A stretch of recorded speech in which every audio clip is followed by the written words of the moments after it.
First off, we're going to go over the strongest standard Awaker buff in the game, which doesn't make sense. Caecus.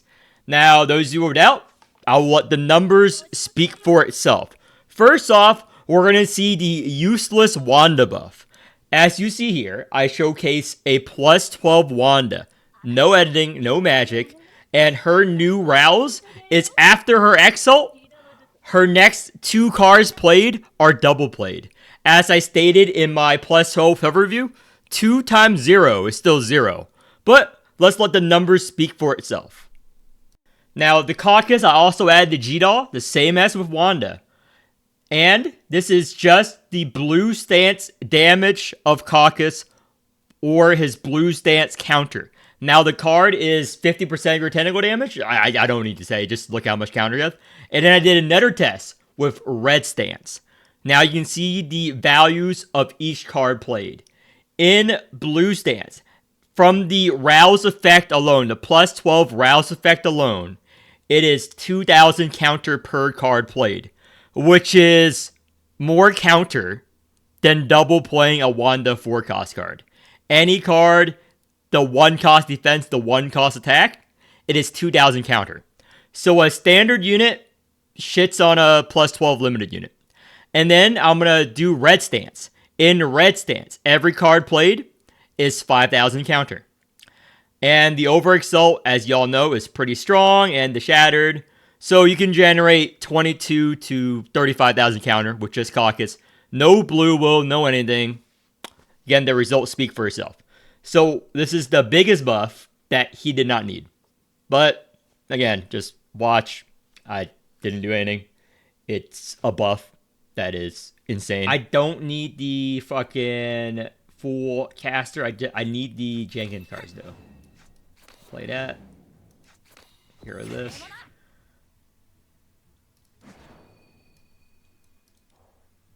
Yeah, I don't need to fucking shuffle. It's gonna be easy comparison. I'm not gonna exalt for the cards. I'm just exalting for the corrosion damage to make it a fair comparison. So this is double exalt. Again, I don't need these Onyx Plumes because caster's effect is the first Onyx Plumes is whatever, and we're gonna see the corrosion damage in the buff. It's probably gonna one-shot. So this is 7,600 corrosion, and this Get Brown.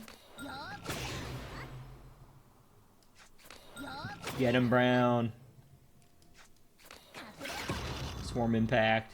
So that's all I need to do. And I can guarantee you that is probably going to one-shot everything. Post buff. That is probably, that combo I did earlier, that doesn't seem a lot, that with that one plume, post buff is probably going to one-shot everything. It's probably going to one. This is post buff right now. Without Vuln, without anything, just like the original test. And the clip right after is going to be with Vuln with the other exalts. Just so you can see how busted the buff is.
Now, So this is going to be calf comparison.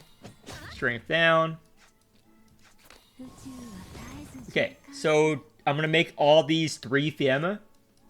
So don't care, it doesn't buff her defense. It buffs her final damage and strength effect for each stack of Fiamma by 30%.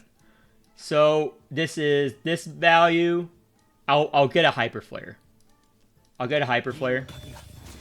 I can see the number and then I'll fucking strike.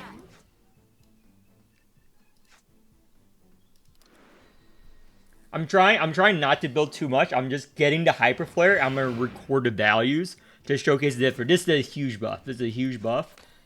But some people, seeing is believing, you know? Seeing is believing.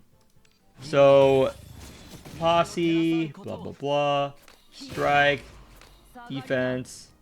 Play one more card. Like this. Okay. This is the value on hyper flare. This is the value on last stand. 48. Blah, blah, blah. So, yeah. Decent. And then now we're going to end the recording. You just listened to past flares. This is future flares. This is how much the calf buff really is. It is more than double. Because remember, it double buffs its final damage. I don't know why they did this, but I don't like it. I don't need to explain why I don't like it. But this is one of the bigger buffs. Like, you know how everyone got nice plus 12 buffs? This is the calf plus 12 buff. It's just a flat multiplier on her damage. It is insane. Just look at the numbers towards the end. It's 2 different clips because I forgot. I didn't transform the hyper flare, so I went back and did it again. Get the hyper flare. But it is big number difference. Big number difference pre and post buff. So, don't care, it doesn't buff her defense. It buffs her final damage and strength effect for each stack of Fiamma by 30%. So, this is this value. I'm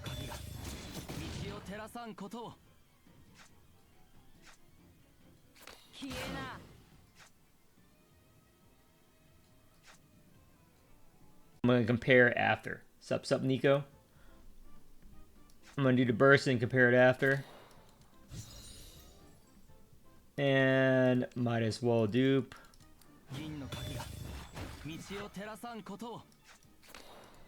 Get rid of this.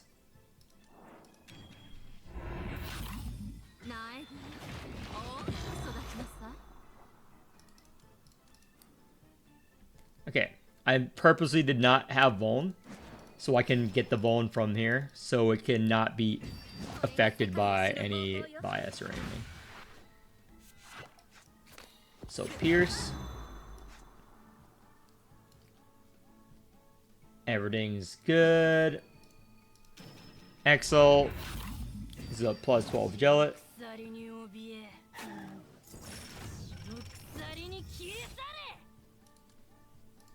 Might as well. It's a waste, but I know because we lose the baby. Okay, so I'm going to hover over every card for future flares. So, first thing, this is 11 strength. Here. Hover over slowly. Because it's every different card she has will get a buff. We'll get a buff from Exalting. Each different command card of her in hand getting 35 stacks of temporary enhance. So that's what those cards do. And then Crimson does roughly this much. I'm going to play it a few times for crit variance. And these are how much the Bloodthirsties do. Bloodthirsties do roughly 80,000 each. Hit a crit. Okay. So all those Bloodthirsties kill it on alert 5, 300,000 bleed, 600,000 damage with more cards to play. Okay. That was Gellet. Again, she does not need the buff. Next up, we have the next biggest plus 12 buff. Gellet. Now, in the first clip, this is the post buff. You already listened to past flares. That was pre-buff, a plus 12 Gellet. Now this is post buff a plus 12 Gellet. First, we're going to do a turn 3. Just showing the damage numbers on the cars, thanks to past flares. And then we're going to showcase a full burst, the same turns as the past flares. Turn 6, full burst, what all the buffs combined make. And see for yourself the damage comparison. Same team, same comp, did not change anything. The only thing changed is the plus 12 buff. So, there you go.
That concludes the video, because those were the biggest plus 12 changes. Dorothy and Ever, I'm going to cover on their separate realm video. Every other Waker has easy to explain changes. The reason I showed those are the biggest Outliers. I don't understand the bounce team, because those were the strongest plus 12 buffs the game has ever seen. Everything else, it can be easily shown, like the Tawil, like the Manchette. Those are just like, not like, you know, number value differences. Those are mechanical value differences down here. So all the mechanical differences or all the small number differences will be covered in 4 videos after I do the live stream later today at the time of releasing the video. There are some plus 12 units I don't have on my friends list yet.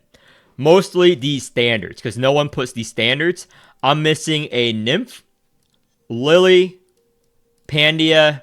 I'll go over what I'm missing. Hopefully people on stream who has that show me it so I can make a video on them. My editor will place together it. But I just want to make this video to showcase the gulf in differences. Some characters like Wanda, for example, like Tulu, has the worst plus 12 buffs I have ever seen.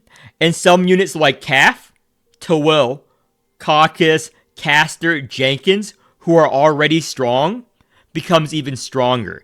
So the gulf in difference between the strongest units got even stronger from the weakest units. Now, whereas before, a strong unit will be 10 times stronger, as an example, than a weak unit on my tier list.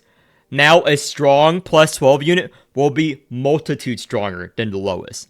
And units that weren't that good or who were underwhelming got buffs, but were not even comparable to the units I just showed.